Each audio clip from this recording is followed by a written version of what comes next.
किरण सिंघड़ी सी चढ़ी उर पर खींच कटार, भीख मांगता प्राण की अकबर हाथ पसार। नमस्कार दोस्तों, आज सुनाने वाला हूं आपको एक ऐसी छत्राणी की कहानी जिनके सामने अकबर को अपने प्राणों की भीख मांगनी पड़ी थी। तो चलिए शुरू करते हैं। मुगल शासित राज्यों में औरतों का क्या स्थान था, यह बात किसी से छुपी नहीं है। जिस औरत पर उनका दिल आ जाता था उसको वे छल या बलपूर्वक अपनी हवस की भट्टी में झोंक देते थे। कुछ इसी तरह का चरित्र था मुगल बादशाह अकबर का। वह दिल्ली में प्रतिवर्ष नौरोज के मेले का आयोजन करवाता था। इसमें मीना बाजार लगवाता था, जिसमें वस्त्र, श्रृंगार तथा आभूषणों की दुकानें लगती थीं, जिन्हें केवल महिलाएं ही संचालित करती थीं। दरअसल वह इस मेले के नाम पर महिला हितैषी होने का ढोंग रचता था, किंतु वास्तविकता ठीक इसके उलट थी। वह इस मेले की आड़ में पराई स्त्रियों को अपनी हवस का शिकार बनाता था। वह इस मेले में बुर्का पहनकर जाता था। वहां उसे जो स्त्री पसंद आती उसे छल पूर्वक अपने महल बुलाकर अपनी हवस की भूख शांत करता था। प्रतिवर्ष की भांति इस वर्ष भी वह स्त्री के भेष में मेले में गया। वहां उसकी नजर एक खूबसूरत स्त्री पर जाकर ठहर गई। सुंदरता की प्रतिमूर्ति वह महिला बाईसा किरण देवी थी। कहानी को आगे बढ़ाने से पहले आपको किरण देवी से परिचय करवा देता हूँ। ये मेवाड़ के राणा उदय सिंह के पुत्र महाराणा प्रताप के छोटे भाई राणा शक्ति सिंह की पुत्री थी। वैचारिक मतभेद होने के कारण राणा शक्ति सिंह को मेवाड़ से निष्कासित कर दिया गया था। अकबर ने इनको अपनी सेना में प्रमुख स्थान देकर अपने साथ कर लिया था। किरण देवी का विवाह बीकानेर के राव कल्याण मल के छोटे पुत्र पृथ्वीराज राठौर से हुआ था। ये वीर रस के कवि थे तथा अकबर के लिए ही कार्य करते थे। बाईसा सुंदर, सुशील तथा शस्त्र कला में निपुण थी। अब बढ़ते हैं कहानी की ओर। अकबर ने अपनी दासियों को इस स्त्री के बारे में जानकारी लाने का आदेश दे दिया। दासियों ने अकबर को बताया कि ये पृथ्वीराज राठौड़ की धर्मपत्नी है। अकबर ने पृथ्वीराज राठौड़ को किसी मुहिम पर भेज दिया तथा किरण देवी को दासियों के माध्यम से अपने महल बुलवाने का संदेश भिजवाया।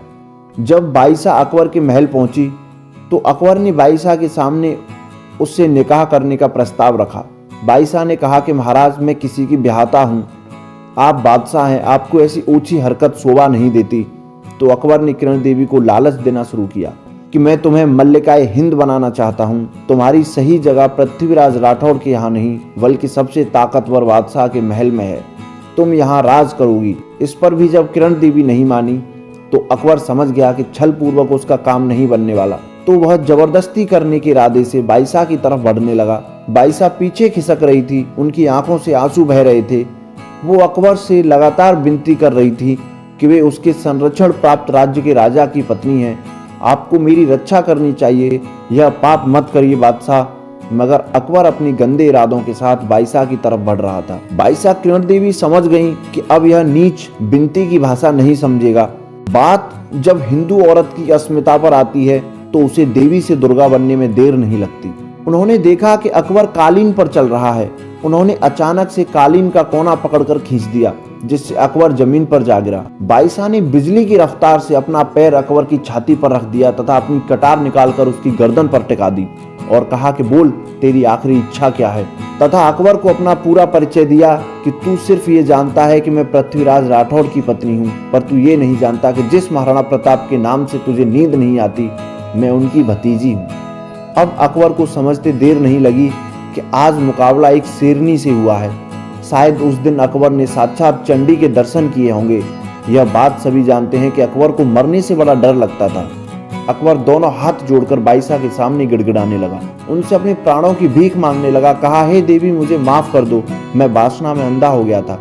अकबर ने और कई अन्य तरीके के तर्क दिए अपनी जान बचाने के लिए। बाईसा किरण देवी ने अकबर को प्राणों की भीख देने के बदले कुछ शर्त रखी कि आज के बाद कभी नौरोज का मेला नहीं लगेगा तथा आज के बाद तू कभी पराई स्त्रियों का शोषण नहीं करेगा। अकबर ने कुरान पाक की कसम खाकर सारी शर्तें स्वीकार की। तब जाकर बाईसा ने उसको जीवन दान दिया। उस रोज के बाद से फिर कभी नौरोज के मेले का आयोजन नहीं हुआ। इतिहास के इस किस्से को आप गिरधर आसिया द्वारा रचित संगत रासों में पृष्ठ संख्या 632 पर पढ़ सकते हैं तथा इसका वर्णन बीकानेर के संग्रहालय में लगी पेंटिंग में एक दोहे के रूप में भी मिलता है, जिसमें लिखा है किरण सिंगड़ी सी चढ़ी उर पर खींच कटार, भीख मांगता प्राण की अकबर हाथ पसार। तो कैसा लगा आपको इतिहास का यह किस्सा, हमें कमेंट करके बताएं तथा ऐसी ही वीडियोस देखने के लिए सब्सक्राइब करें। धन्यवाद।